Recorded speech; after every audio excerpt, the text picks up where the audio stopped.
This is the man in black, here again to introduce Columbia's program, Suspense. In our starring Hollywood cast this evening is Mr. Peter Lorre, who appears as a mysterious gentleman called George Ravel. Miss Wendy Barrie plays our worried heroine, Marjorie. Mr. George Zucco is the lawyer, Alex Stevens. The story called The Moment of Darkness is tonight's tale of suspense. If you have been with us on these Tuesday nights, you will know that suspense is compounded of mystery and suspicion and dangerous adventure.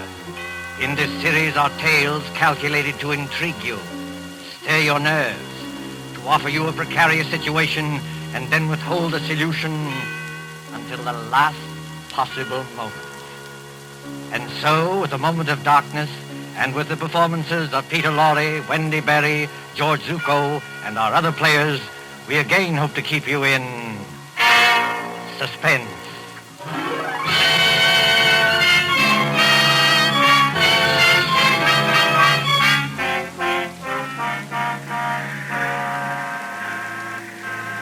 The Train Bleu crack express train from Paris to the French Riviera, which in these carefree days before the war used to make the journey from Paris to Nice overnight. At the Gare du Sud on this particular mild spring evening, the train with its glistening wagon-lits or sleeping cars waits in a station filled with smoke and the iron coughing of engines. You can hear the excited crowd and the slamming of compartment doors. You can see the guard standing by with his watch in hand, with his horn ready to blow as a signal. En voiture, messieurs les voyageurs! En voiture! Better get in, Emily. The train just about ready to start. Commotion there. At the last moment just before the signal, a girl in a light summer dress, carrying a small suitcase, hurries along the platform towards car number 10. The girl is blonde and evidently English, and as she hurries towards the guard... En voiture! Dépêchez-vous, mademoiselle. Hurry up, please. Oh, yes, of course. Is this carriage number 10? Oui, mademoiselle, numéro 10. Hurry up, please. Thank you. I'll get in. Et maintenant...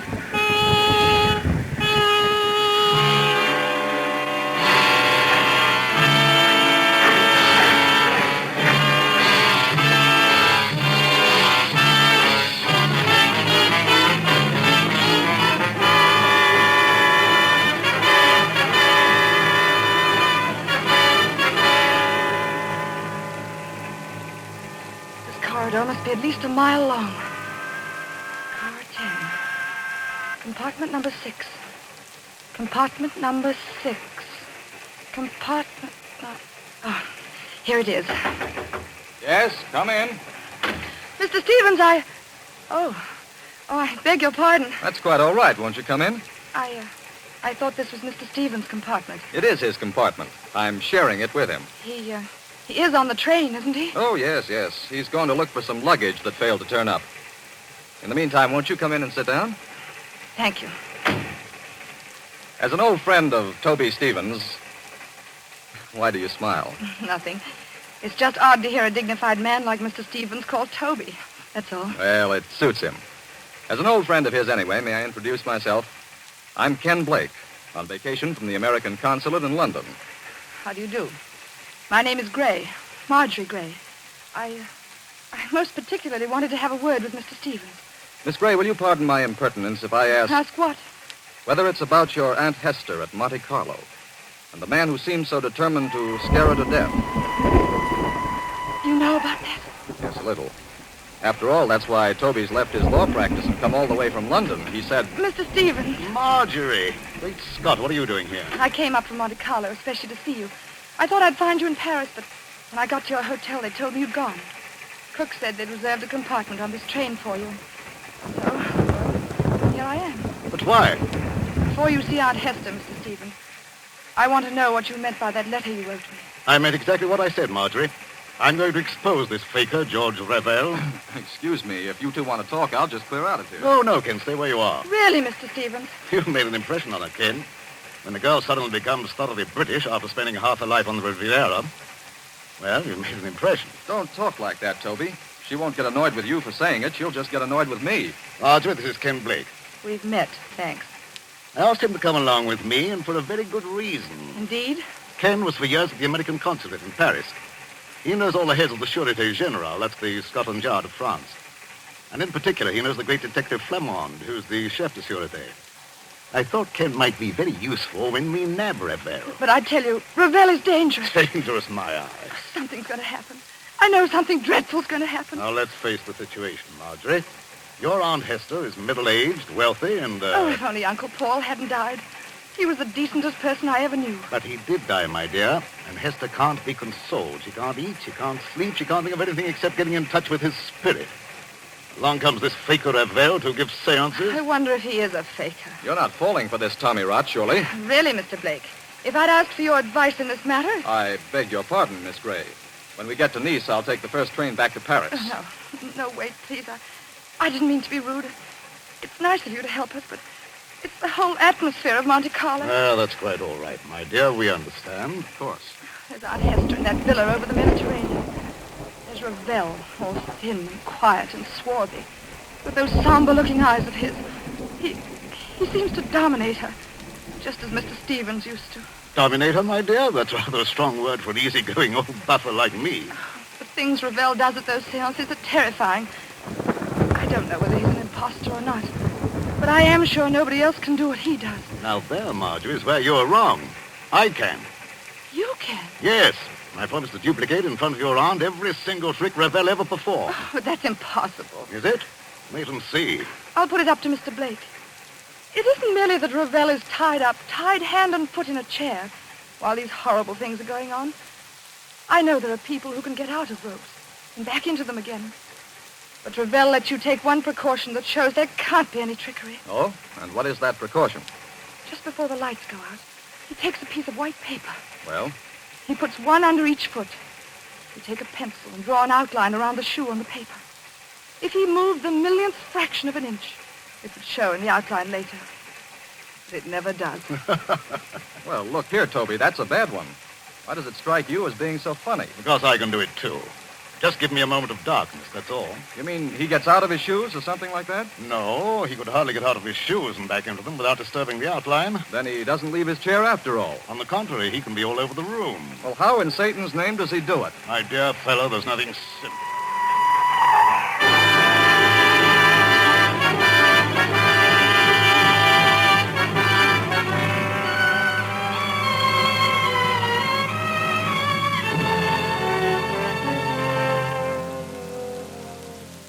The Villa Bijou, Monte Carlo, the next evening. On the lighted terrace, that white villa, overlooking the olive groves and the sea, three people are seated at their ease, enjoying the night air. Below glitters the town, a white palm garden. But even its lamps are dimmed by the firework illuminations from the Promenade des Anglais. When the Principality of Monaco celebrates its ruler's birthday, great rockets go hissing upwards to burst and bloom in colored fires against a black sky.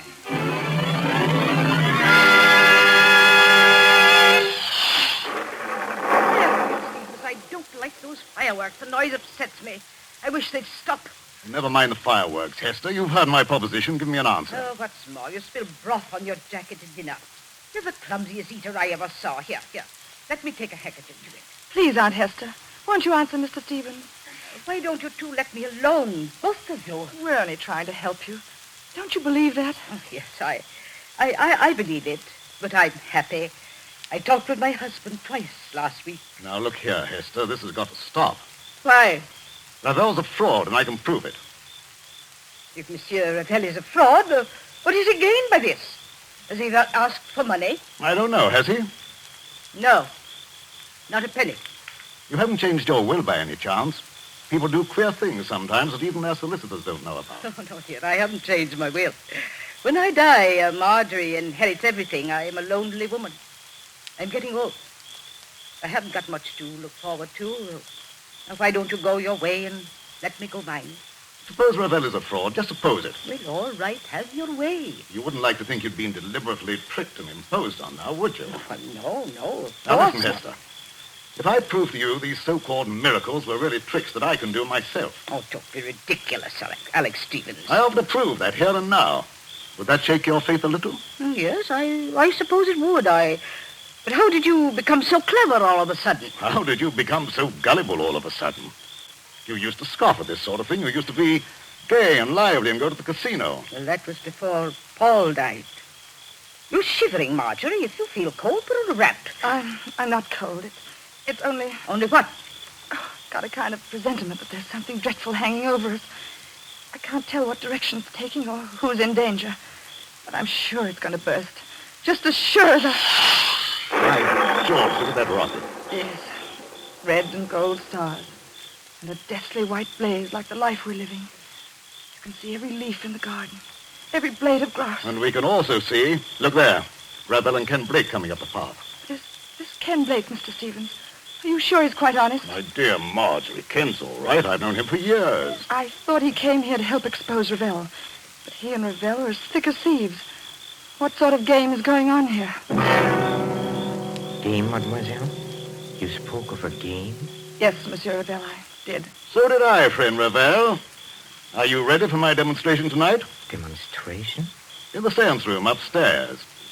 You claim you can bring back the dead. Pardon me, monsieur, I claim nothing. When I'm in trance, I cannot tell what happens. But I can. I'm going to make ghosts walk by perfectly natural means. You know, Monsieur Stevens, I don't understand your logic. Logic? Yes, you wish to, how do you put it? Expose me? But how will you expose me by these childish tricks? If I show you a counterfeit 10-pound note, does that prove there's no Bank of England? I'm not going to argue subtleties with you. You can always beat me there. I'm a plain, ordinary man with a little common sense to back me up. No, come on, my friend. Not an ordinary man, surely. Just exactly what are you hinting at? Yes, I'd like to know that, too. Oh, Madame Hester, believe me, I didn't mean to upset you. I wouldn't upset you for anything. No, I'll bet you wouldn't. Oh, I kiss your hand, Madame. I'm all apologies. Well, let this gentleman do what he likes. But I warn him, it is dangerous. Dangerous? How is it dangerous? That's the first time you've spoken, Mr. Blake. Why have you been so quiet? Please, Marjorie, please now, be a good girl and stop interrupting. Oh, I'm sorry, Aunt Hester, but he's been muttering to himself and moving from one foot to the other and looking guilty. Confound it, I'm not looking guilty. Aren't you? No, it's a hot night. I don't like this business at all. Why will a seance be dangerous? Why? Because we shall be tampering with evil forces. Evil forces, my foot. Oh, you doubt it? Yes. This brave Monsieur Stevens is challenging the unseen world. He's mocking at forces he does not understand. Believe me, monsieur, they are not mocked without danger. I'll risk that, thanks. Well, up in a seance room, with a door bolted on the inside, we shall be at their mercy. The evil forces, the elementals, will wax and grow strong. They can take us in their grip, as I take this walking stick and... You've got strong hands, Monsieur Ravel. The hands of evil spirits are stronger, much stronger. I'm afraid. I wonder if we ought to do this. I've been wondering the same thing. What does your aunt say? Oh, I don't know what to say. I'm so confused. And I want to break down and cry. I suppose we'd better do it, or Alex Stevens will never let me hear the end of it. For the last time, monsieur, will you be warned of danger? No. Very well. Oh, Madame Hester. Yes, Monsieur Ravel. Do you believe that I'm an impostor? No, dear, of course not. But in your heart, you're not yet convinced. Well, I don't know. I'm not such a fool as some people seem to think. But if something did happen, something to show there are living forces beyond this world, it would convince you utterly? Oh, yes, I suppose it would. Then, shall we allow Monsieur Stevens to go on with his demonstration? I have a feeling we shouldn't do this. Oh, I'm afraid.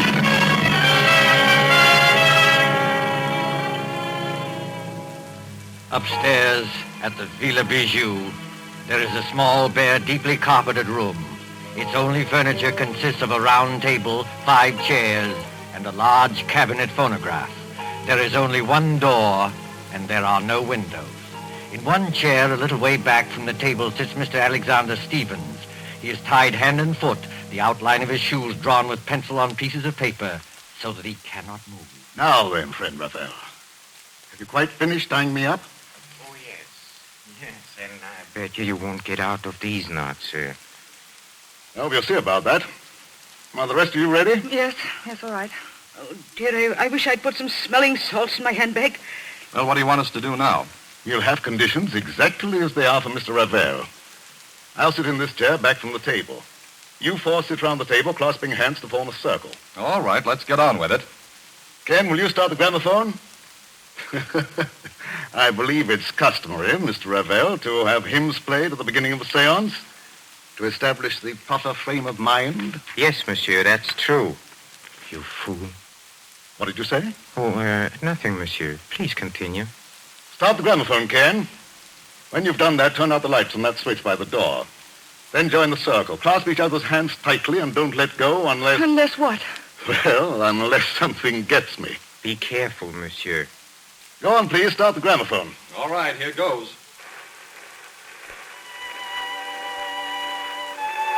Now the lights, Ken. Switch off the lights. Lights?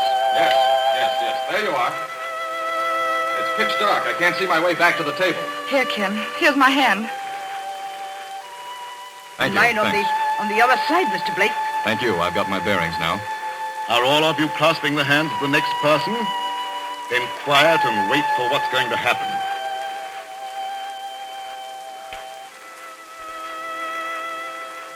Ken, look. Look where? Over there, where Mr. Stevens is sitting. What about it? There's a luminous spot in the dark, about the size of a shilling. Shh. Quiet, please.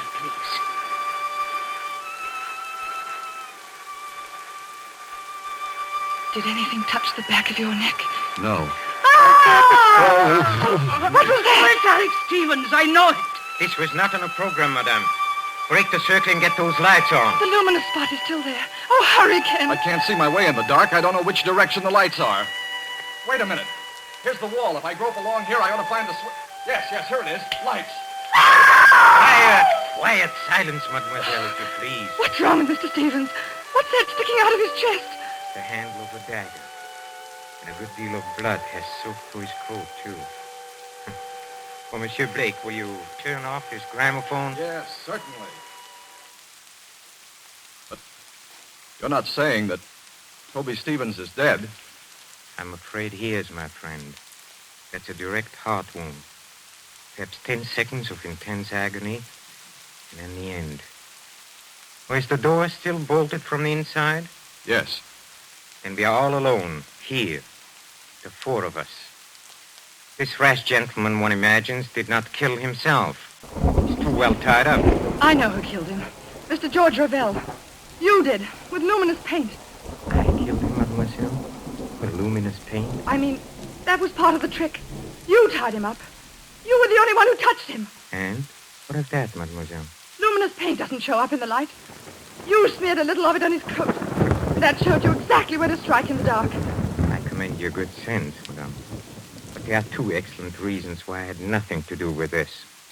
The first reason I must keep to myself, but the second reason can easily be proved. Well, what is it? Well, up to the time that man screamed, you yourself were holding my right hand, and Madame Hester was holding my left hand. Did either of you let go at any time? No. No, that is, I didn't. What about you, Aunt Hester? No, Marjorie, dear. I didn't let go either. He never moved. Hold on. Wait a minute. Well, monsieur, speak up. I was holding Marjorie's hand on one side and her aunt's on the other. And they didn't move either. Nobody let go or left the circle. That's true. Consequently, none of us could have killed Toby Stevens. Yes, it is true. Somebody must have sneaked in here. Oh, no. As you said yourself, the door is bolted on the inside. Then who the devil did kill him? Well, that's the question. Has anybody ever seen that dagger before? No. It looks like one of those curio things you buy in the shops. Yes, and with the design of wooden scroll work on the handle. No fingerprints will show. Nothing else, except some musical instruments. A tambourine, an accordion, and a speaking trumpet. You know, I blame myself for this. You ought to. Why? Because you killed him. Don't ask me how, but I know why. Indeed, mademoiselle. You found my motive. Yes, I have. You've got Aunt Hester fully believing in you now, haven't you? Easy, Marjorie. In another minute, you'll be talking about forces and elementals and heaven knows what. You'll be saying it was a spirit hand that killed Mr. Stevens because nobody else could have. Please, Marjorie, brace up. Someone's got to send for the police. Why don't you send for the police, Ken? Couldn't you help us there? Help you? How? Mr. Stevens said you knew the heads of the Sûreté. He said you knew this man Flamand, who's supposed to be the greatest detective in France. Oh, but this isn't French territory. Monte Carlo is the independent state of Monaco. I'm sorry, Marjorie. Ordinarily, I might have helped. You mean you won't help us? I'm sorry, Marjorie. I can't. Then I've got to help myself. George Ravel, you killed Mr. Stevens. But how? Yes, how?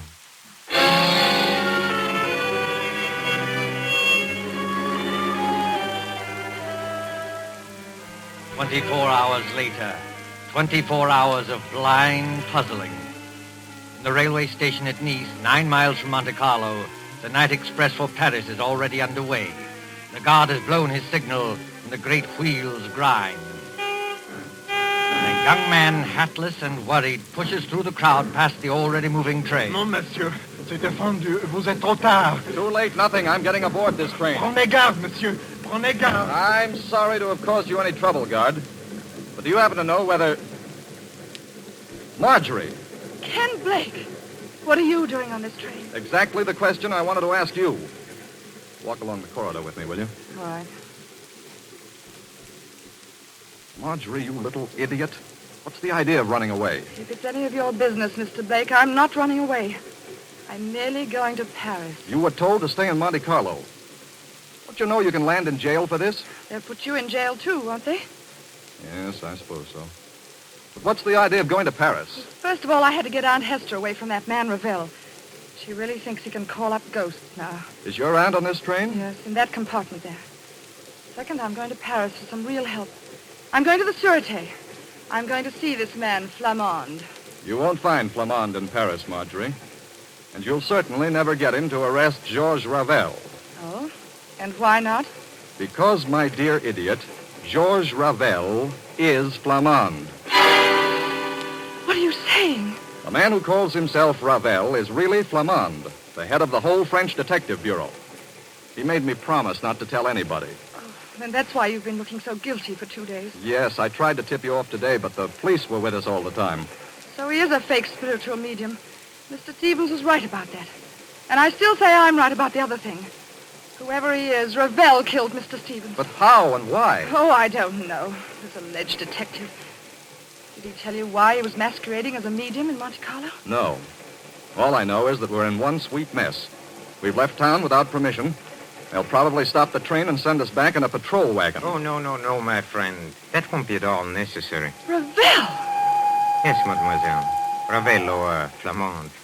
Well, since you know me as Ravel, call me that. You knew that I was on this train? Oh, naturally. Look here, old man. I kept quiet about you because you swore it was a matter of life and death. But will you answer a couple of questions now? Oh, with pleasure. Why did you pose as a medium?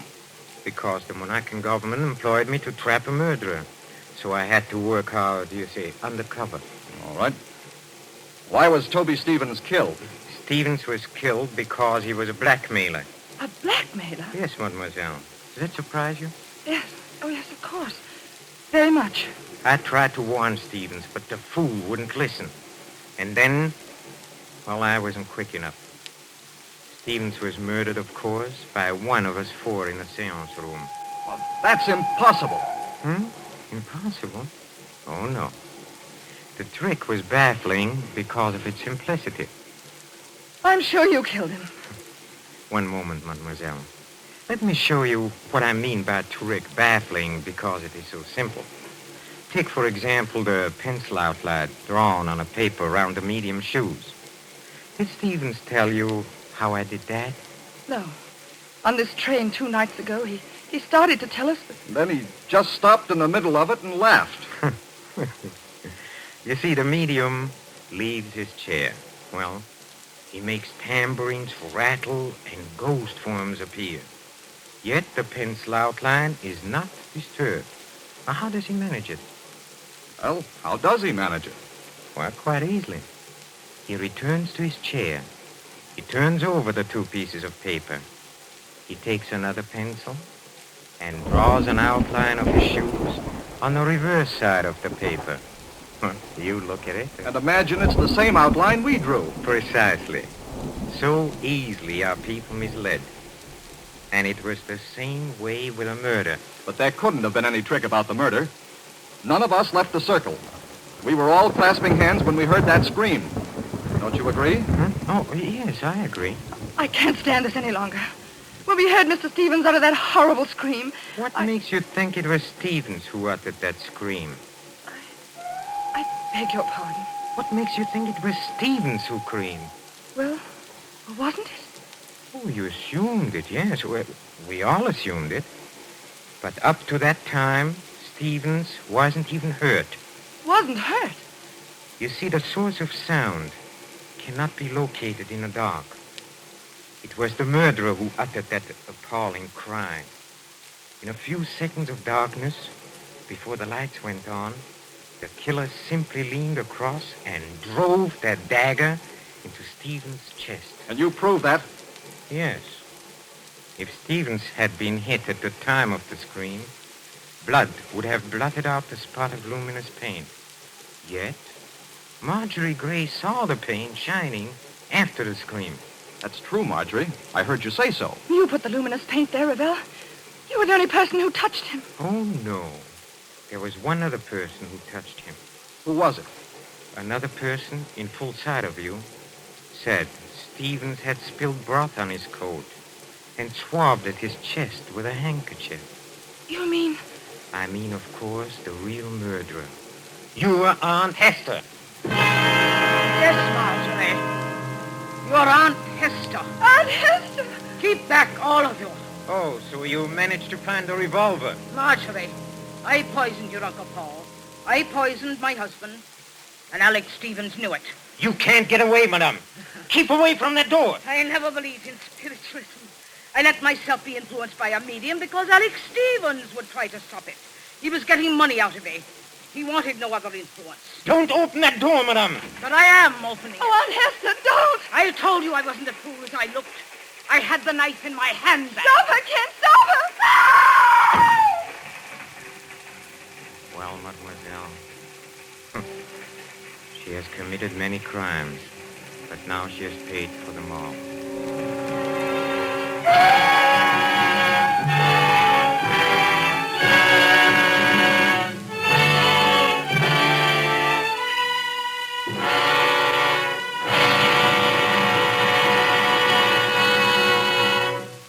And so closes The Moment of Darkness, starring Peter Lorre, Wendy Barrie, with George Zucco.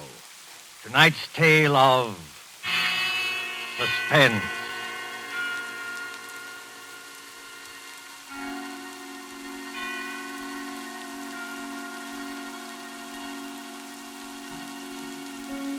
This is your narrator, the Man in Black, who conveys to you Columbia's invitation to spend this half hour in suspense with us again next Tuesday, when Agnes Moorehead and Ray Collins will star in a study in terror titled The Diary of Sophronia Winter.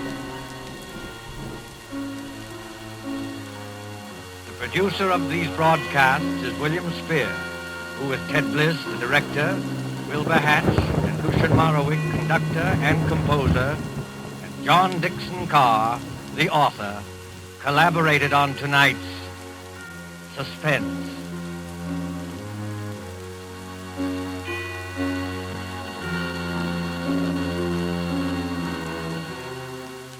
This is the Columbia Broadcasting System.